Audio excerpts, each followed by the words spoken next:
Conducen Sin Pauta. 5 de la tarde con 40 minutos. Ayer nos pasó que en nuestra noche, en la mañana por supuesto de Nueva Zelanda, la primera ministra Jacinda Ardern anunció que había renunciado al cargo. Básicamente la frase, yo diría, Alejandro, que marcó esta renuncia fue: un líder debe saber cuándo irse. A sus 37 años, ella llegó al poder a sus 37 años y sin duda fue un gran referente del progresismo y el feminismo en la política mundial. Y por lo mismo queremos hablar de este tema, de la figura de Jacinda Ardern, con Diego Rojas, coordinador de investigación del Centro de Estudios Internacionales de la Universidad Católica. Diego, bienvenido a Sin Pauta. Hola Isidora, ¿cómo estás? Buenas tardes. Bienvenido, y lo primero, hablar acerca de esta renuncia, ¿no?, que marca el fin de una era, de una mujer, de una primera ministra que fue, o sea, una figura mundial, y sobre todo en el contexto del coronavirus, que podríamos decir que Nueva Zelanda fue como de los países más ejemplos por todo el mundo, ¿no? Claro, bueno, igual esta renuncia puede haber sonado en este lugar del mundo un tanto importante, pero es parte del calendario electoral que tiene Nueva Zelanda de cara a sus elecciones generales del mes de octubre. De hecho, Jacinda Ardern tenía hasta ayer para anunciar si es que iba a volver a competir como líder del Partido Laborista a las elecciones generales. Y es parte del calendario que ayer tenía que haber anunciado esto. Entonces, de cierta manera está como todo planificado, por así decirlo. Ahora, claro, lo que comentaba es el fin de un liderazgo que tuvo una notoriedad mundial con el trabajo que realizó con el COVID principalmente, y obviamente por la naturaleza de la juventud que de niña y de ser una mujer. Efectivamente, claro, termina una era no solamente para Jacinda Ardern, sino que para el labor que había tenido el Partido Laborista en Nueva Zelanda en estos años. ¿Qué tal, Diego? Alejandro Rappening por acá. Te quería preguntar por lo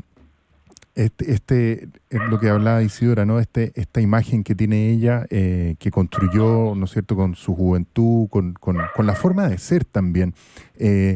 Incluso en una entrevista hace algunos años a un medio norteamericano le preguntan qué se siente ser más popular fuera de tu país que en tu mismo país. Y ella da una respuesta muy locuaz. Es un personaje muy marcador y muy transgresor probablemente, ¿no? ¿Qué implica que desaparezca, entre comillas, de la primera línea de la política neozelandesa? Probablemente va a desaparecer también de la política, de su imagen internacional, ¿no? Claro, bueno, esa pregunta que se le hace en su minuto es bien acertada.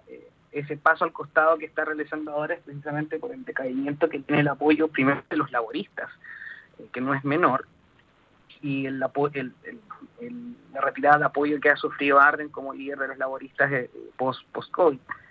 Que todo esto tiene también que ver con cuestiones que pareciera diagnósticos compartidos en todos lugares del mundo. El Partido Laborista decae en su apoyo por tres razones.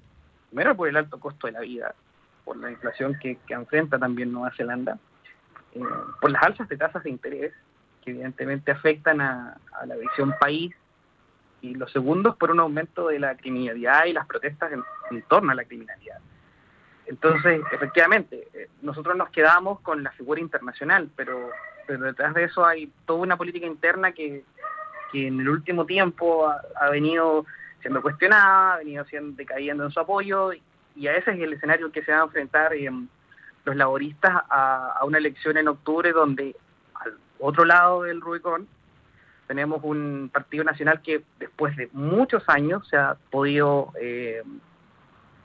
ordenar en torno a un líder puntual, que es Christopher Luxon, y ese es el escenario que está enfrentando al final el partido de Ardern en este año, un desafío muy complejo con un decaimiento de su propia popularidad y esta incapacidad quizás de este liderazgo que nosotros podemos ver global, por así decirlo, no termina de convencer a los propios laboristas y a sus socios de los verdes.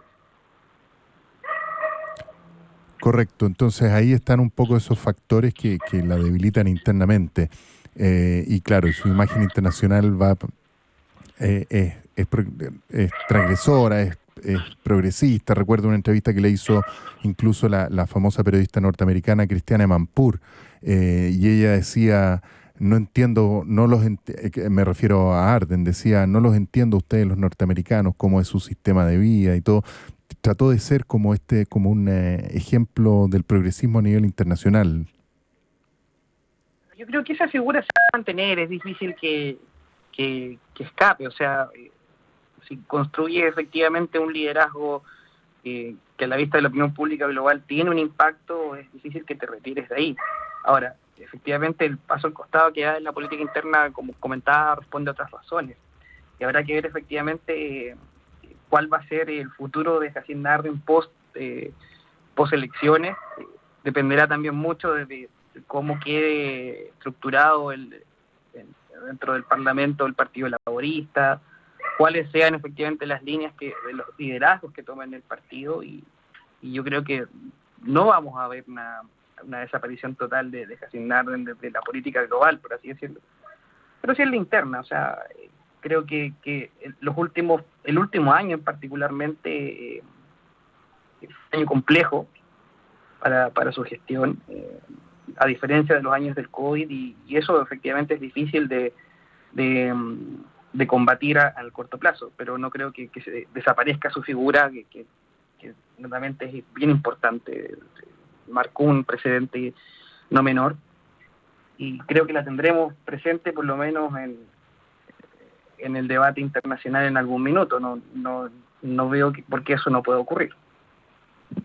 Diego, y centrándonos en las elecciones que se vienen en Nueva Zelanda, ¿crees que se van a postular alguna especie como de sucesor de Ardern en el sentido de las características que tiene ella? ¿Es un nuevo referente para la política de Nueva Zelanda?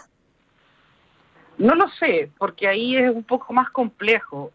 Falta ver cuáles son las definiciones que tomarán los laboristas, porque al frente tienen efectivamente un conservadurismo un poco más ordenado con estos dos partidos, el Partido Nacional y el Partido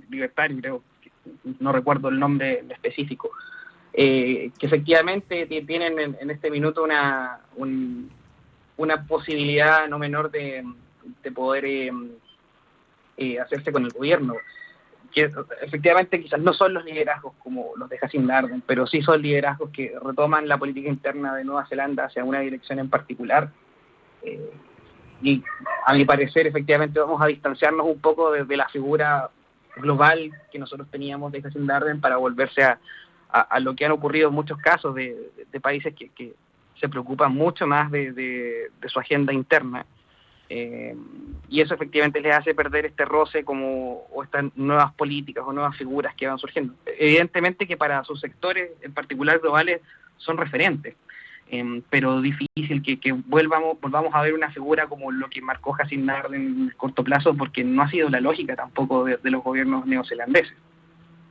Sí, claro. Muy bien, conversábamos con Diego Rojas, investigador del Centro de Estudios Internacionales de la UC, sobre Jacinda Ardern y su salida, su anuncio de salida del gobierno en Nueva Zelanda. Muchas gracias, Diego, por esta interesante entrevista. Gracias, Isidora y Alejandro, que tengan buena tarde. Y con